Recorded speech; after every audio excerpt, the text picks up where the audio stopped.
Hi, welcome back to the A-List, your go-to spot for all lists relating to movies, TV, music, the works.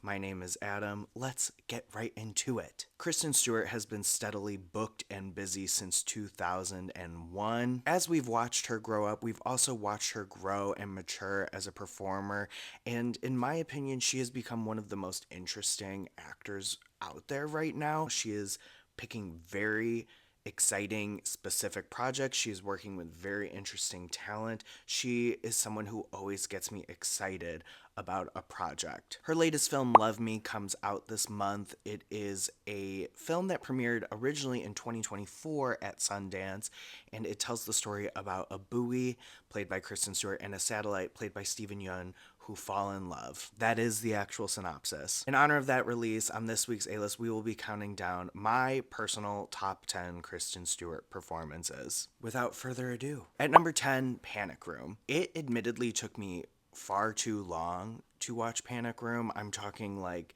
December 2024 too long. But the major thing that stood out to me in this movie was how well Kristen Stewart is able to hold her own against Jodie Foster and Forrest Whitaker and Jared Leto. It is a stacked ensemble, and she is just a child in it, but she has the gravitas and the presence of someone who has been acting for decades. I think she really nails it tonally. I think she imbues a little bit of levity in there while never detracting from the severity of the scenario. And I just think she supports Jodie Foster's work in such a beautiful way. I feel like you can't teach that to young children. Like, she's so present and ready as a scene partner. It's really lovely to watch. At number 9, I have Adventurland. Adventurland is about a young man working at an amusement park over the summer before he heads off to Columbia University in New York to study journalism. Kristen Stewart plays M, the love interest of our main character, played by Jesse Eisenberg. And I think this is such a great take on like the dream girl archetype that we often see in coming of age movies. Kristen Stewart does play her effortlessly cool, very suave, very chill, but she really manages to work in some interesting layers as we get to know this character more and as her arc unfurls. Number 8, this might be controversial, but I have Charlie's Angels. I thought Kristen Stewart's work in the reboot of Charlie's Angels was so refreshing. It was so fun to see her as this very carefree, almost silly type of character. She brings so much levity to not only the movie but that trio, and I don't think that movie would work without her. I think a lot of people have the perception that Kristen Stewart is awkward and that like that's her shtick, but it's really cool to watch her just kind of be very charming and effortless, and I loved it. She gives such a winning performance in this movie. The movie is fine, and I think like it's not necessarily the greatest thing in the world, but she is lovely and she elevates it tenfold. At number 7, I have Catch That Kid. This movie is the movie that introduced me to Kristen Stewart. I loved this movie when I was a kid. I saw it for my birthday. It came out my birthday weekend, the year it came out. I thought it was so much fun.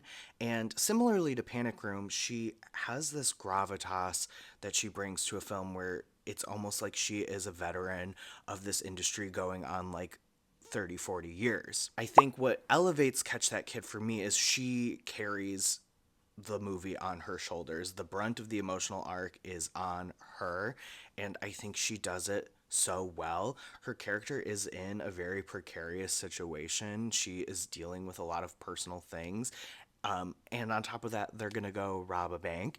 And I think she does a great job at making this ludicrous situation feel really grounded and really something you can invest your emotion in. Number 6, Still Alice. Still Alice is a movie about a woman named Alice, played by Julianne Moore, who is diagnosed with Alzheimer's shortly after her 50th birthday. Kristen Stewart plays one of her daughters. Julianne Moore won the Oscar for this movie. She had a great awards run for this movie, but I really think that Kristen Stewart's role in this kind of went a little overlooked. I think she's doing a really beautiful, quiet performance and is like working very well as a companion to Julianne Moore's character's arc. I think it's really amazing how She shows up in this space and like we can feel her grief, but that urge to support her mother as they also work to kind of mend this relationship. It's a tricky character, and I feel like in maybe other hands it would have come off like another way or may not have worked, but I think Kristen Stewart really makes it work beautifully. At number 5, Love Me. Granted, Love Me is not out to wide audiences, but I was fortunate enough to see it at virtual Sundance in 2024.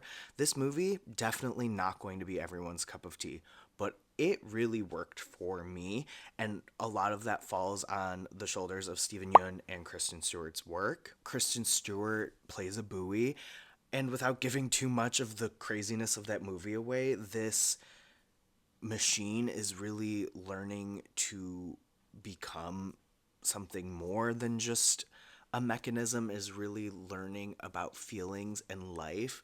And I think she plays Bowie with such a wide-eyed naivete that is really lovely to watch. And I think in making that decision, it allows like the greater emotional impacts to ring a lot louder. I think the devastation, the happiness, the joy, all of it really works because of this initial decision. This isn't technically a spoiler, but Kristen Stewart and Steven Yeun aren't on screen for like the first like chunk of the movie.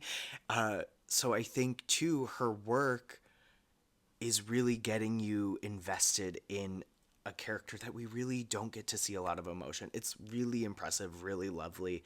I urge you to check it out when it hits theaters. Or if you're watching this and it is out, go see it.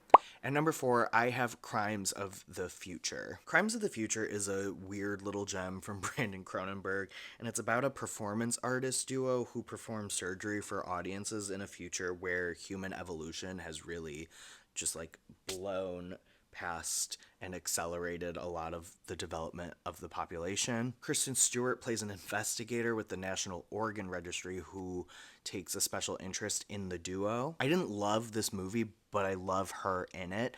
This character is so weird and quirky and electric, and she doesn't have a ton of screen time, but when she is on screen, she really makes it count. And when she leaves, you almost miss her character. This character is very specific. She has little tics and physicality to her that is really small, but powerful and impactful.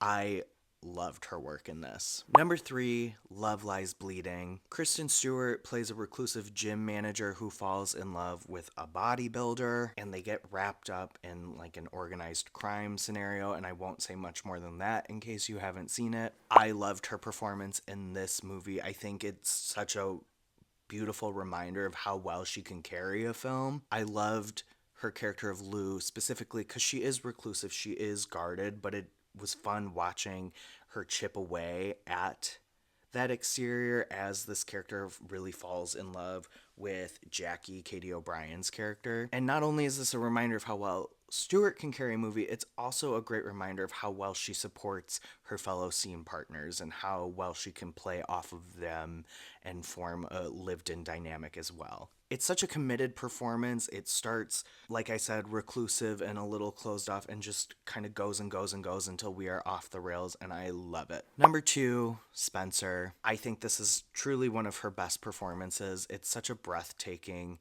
piece of work. Kristen Stewart was nominated for the Oscar for this. There was like a moment in the season where we weren't sure if she was going to get in, and I think that's such a shame because she should have absolutely been like a top contender in that category. She completely loses herself in the role of Princess Diana. She undergoes this incredible transformation without ever overdoing it, and it never feels like a shoddy impression or exploitive. It really feels careful and well intended, and like she really embodied the essence of this woman. But my number 1 performance from Kristen Stewart is Personal Shopper. Personal Shopper is a weird little film. It's about a woman played by Kristen Stewart who works as a personal shopper for a celebrity in Paris. And while she is working that job, she is trying to communicate with her deceased twin brother. I think overall this movie is chilling, it's haunting, it's kind of unsettling in a very quiet sort of way. And Kristen Stewart really dives into that energy, that tone beautifully. She is on screen pretty much the entire movie, if I'm remembering correctly.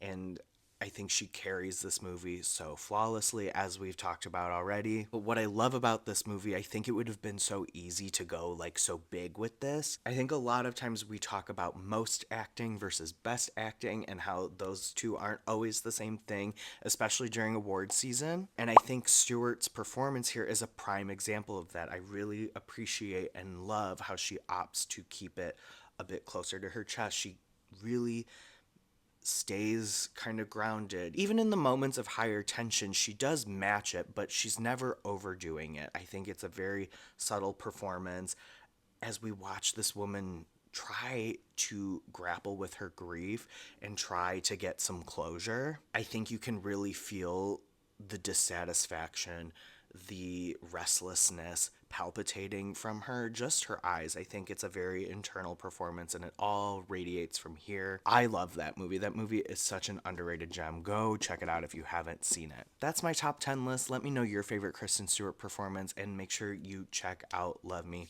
when it hits theaters this month. As always, make sure you do all the things you're supposed to do with a YouTube video. Subscribe, like, comment, share, and I will see you next time on the A List. Bye!